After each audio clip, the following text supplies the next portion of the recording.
Welcome to Section 3 of the Get Ready Marin course.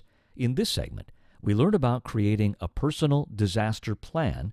Tiburon Firefighter Dean Bonfigli is our presenter. A disaster plan. Okay, we want everybody to have a plan. And this book that you're using is going to be part of that plan. So, how to protect yourself, how and when to evacuate, where you'll meet. One of the things we like to say is figure out 2 ways out of every situation that you might be in. You're in your house, you have 2 ways out of your house. Might be out a window, down a ladder, might be out the front door. Okay? Might be through a basement door, maybe onto the roof and onto a hillside if you live on the side of a hill. Not just that though, if you're out somewhere else, not just in your home, think of 2 ways to come out. You come into the room that we're in right now, how could I get out if I had to? I could go out a window, I could go out a door, I could go out this side door. So think about it whenever you're in a public place or in your home. Think of 2 ways to get out. You want to share these ways with the people that you're with, particularly in your home with the young people that might be living there as well. If you have children, you want to share with them, hey, ways to get out. The other thing we're going to talk a little bit about is practicing it, whether it's an evacuation of your house, whether it's a fire drill. Kids do fire drills and earthquake drills at school all the time. What's wrong with doing it at home every once in a while?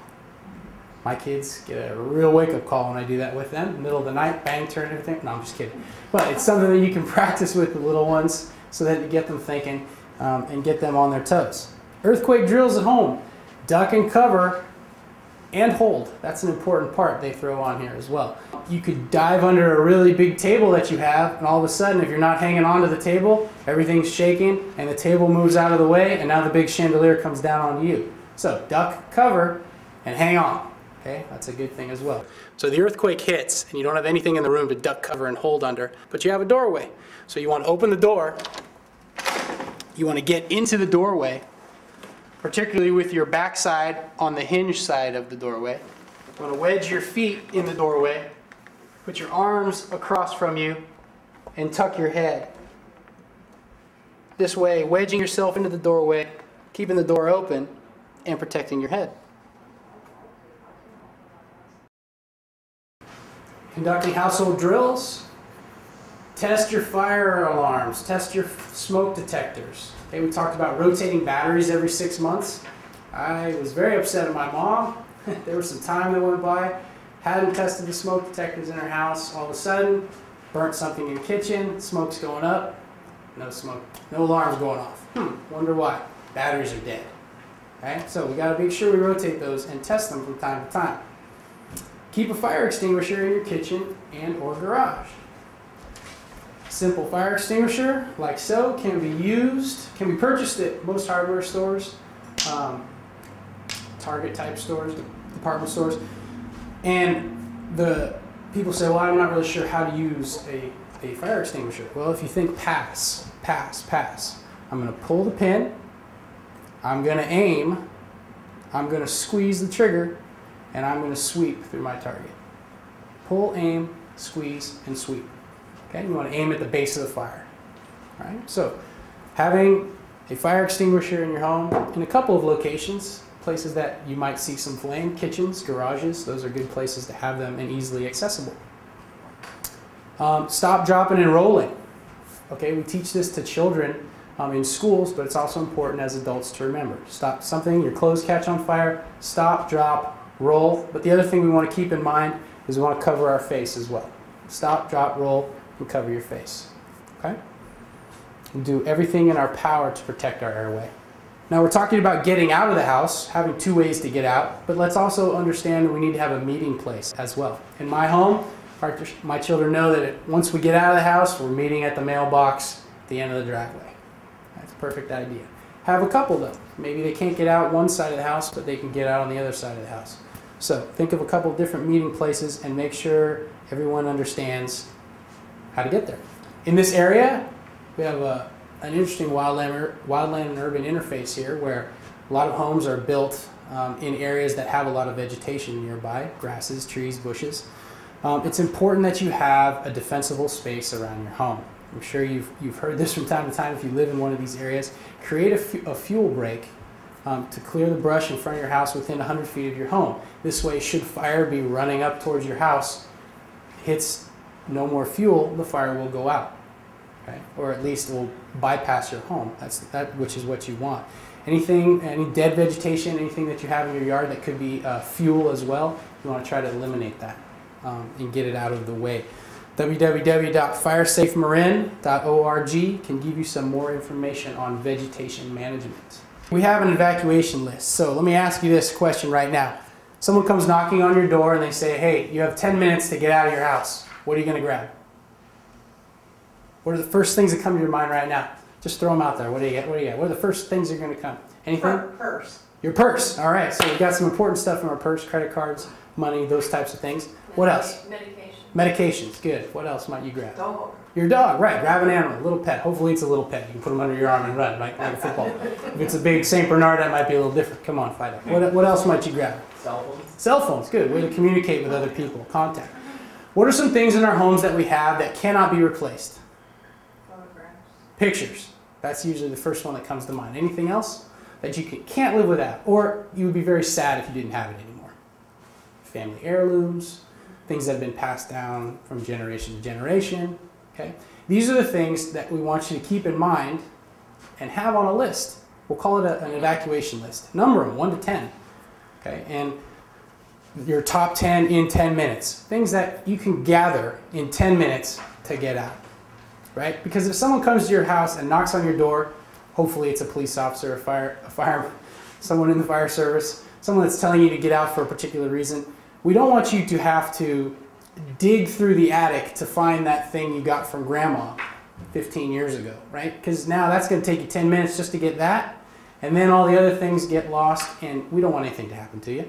So know where these things are, have a list, and I believe if you go to the inside cover of the manual, it should have a place right there where you can write down those top 10. So you go to your emergency supplies, you grab your trusty Get Ready book that you have, you open it up and you say, okay, 10 and 10 list right there. I know where to get it, I know where it is, I know how much time it's going to take me to get it, and I've actually practiced, right? Everybody practiced all this stuff. So it's no problem. You get all your stuff, you grab Fido, you grab your cell phone, you grab your purse, and you grab your medications, and you're out, and that's good. Okay, so an evacuation list is a good thing to have. Write it down. Don't just think, I'm going to remember it. No problem. Because in times of stress, do you think you're going to remember all the little things? Probably not. You're just going to be worrying that your house doesn't burn down and that you live through the scene. But we want to make sure we can have those important things with us. Family reunification. Like I talked about before, have a couple of locations. Maybe not just right around your house, maybe somewhere in town. There's a park close by, maybe there's a police station or a post office close by, somewhere that you can get to that you can consider a reunion location. If you have small children, you get separated with small children, talk to them about maybe neighbors that you have that are trusted, people that you've been in contact with. Remember at the beginning of this we talked about sharing all this information with your neighbors, so hopefully everybody's more on the same page. Maybe there's some people that you would trust to watch over your children. Tell them if they get separated from you, go to so-and-so's house. Or go to the fire station that's right down the street. Go to the police station that's right down the street. There's people there that will help. Have a plan if communications go down. There's nothing worse than not being able to contact people. If there's a power failure, your cell phones might not work, so be prepared. What will you do? At our house, we have little two-way radios. We have 4 of them in our house. If children go outside, maybe they go out to the park, we tell them to take a radio. These things can also be used for a number of different situations as well. Some have a 10-mile radius, some have a 1 or 2 mile radius. They're good things to have. Should you get split up and you're in the same town, it might be a good thing to keep close by. Make sure family members carry a phone number with them of any out-of-area contacts. We talk about having a contact, someone who lives about 200 or more miles away from you. Maybe you have relatives in Texas. Maybe you know somebody who lives in Utah. Make that person an emergency contact, because you might not be able to call the person right down the street, but you'll be able to call somebody in Texas. And your close family and friends that live nearby can also call that person in Texas, and you can say, hey, we're okay. So when so-and-so calls, tell them we're okay, and we're at the police station. Okay, now everybody has a contact outside of the area, and everybody feels comfortable about getting in contact with their loved ones. There are 2 radio stations, 740 and 810 on your AM dial. And remember, you have your trusty rusty flashlight. That's also a radio. That's also solar powered, that you can also wind up and use, so you don't have to worry about batteries, you can get onto the radio and find out any information that you might have. Telephone emergency notification system. This is called the TENS system. It's controlled by the sheriff's office, okay, in Marin County. And it's a high-speed dialing done by computers, 22,000 calls per hour. Should there be an emergency in your area, need for an evacuation, storm coming, we're worried about flooding, there's a missing persons, there's a dangerous person running around in your neighborhood, you get a phone message by computer, hey, get out, lock up, do this, that, or the other. Be aware of this, understand how it works, understand you might get one. If you have any questions, you can contact the sheriff's office, you can contact any of your local emergency services. They might be able to give you some more information with regard to how that works. This is done on a landline. Vital documents. Make 2 sets of all your important documents. And don't keep them sitting right next to each other. That's the key. You want to bring one of them to work. I'm fortunate in my job. When I come to work, I'm at work for a couple of days. I have a house away from home, so to speak. I can put any sort of documents on disks, files. I can put them at the fire station, and I know for the most part they're probably going to be okay if something happens to my house, my home, where I live. Everybody's doesn't have that same sort of luxury as I do to have a house that they go to, but hopefully there's a place in your place of business that you might be able to take files and or disks that have information, get it away from your other set of information so that should something happen to one, the other's protected. If you have little ones, understand that schools have rules.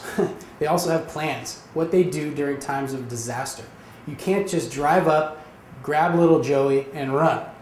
The people at the school will freak out. They need to know where all the kids are. Even though you're mom and dad and you're going to get your little one, they need to know you're going to get little one.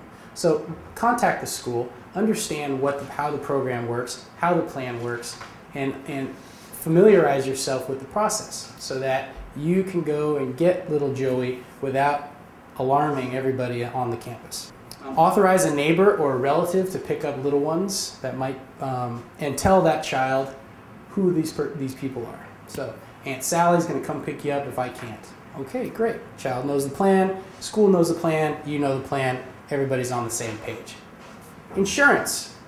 Fire, flood, and earthquake insurance. Fire, floods, and earthquakes. Oh my. Are you covered?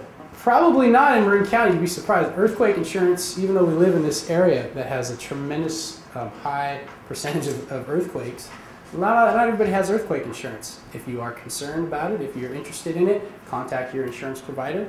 They can give you a rate. You might be a little surprised at that rate, but nevertheless, good thing to know. Renters. There's also something called renter's insurance that can protect your items in the house that you are renting. Know your limits and your deductibles and have the proper amounts of coverage. It's always a good idea to contact the people that control your insurance, your broker, or your agent, and sit with them on a yearly basis or bi-yearly basis or every couple of years to make sure values need to be adjusted, things need to be changed, things need to be dealt with. So it's always a good idea.